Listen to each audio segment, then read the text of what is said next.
Patay ang isang babaeng 4 na taong gulang matapos masunog ang kanilang bahay sa Talisay, Cebu. Nalapnos naman ang kamay ng isa pang bata. At nakatutok si Alan Domingo mula sa GMA Regional TV.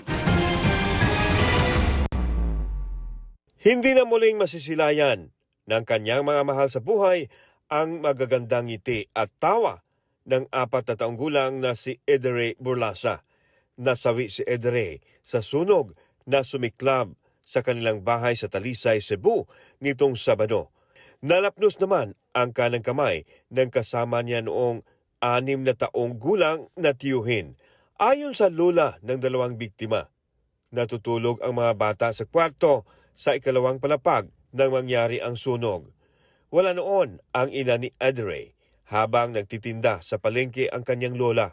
Ang kapitbahay ang unang nakapansin sa apoy, pero nahirapan daw silang pasukin ang kwarto dahil nakalak ito sa loob. Bisag kinsa wa may bisag unsa ang pagpati dili man gid nila maabli. Mao to ang sliding ilang gi guba para makuha nilang bata.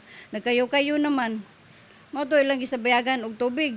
Kabilang sa mga tumulong pagresponde ang isang konsehal na nooy napadaan sa lugar.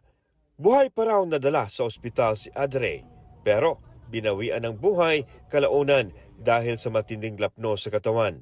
Ang 6 na taong gulang namang nakaligtas ay nakauwi na sa kanilang bahay. Sa ngayon, inaalam pa ng Talisay City Fire ang sanhi ng sunog.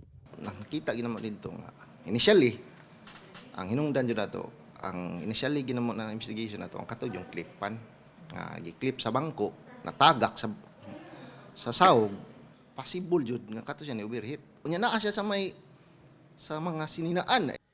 Mula sa GMA Regional TV, Alan Domingo, nakatutok 24 oras.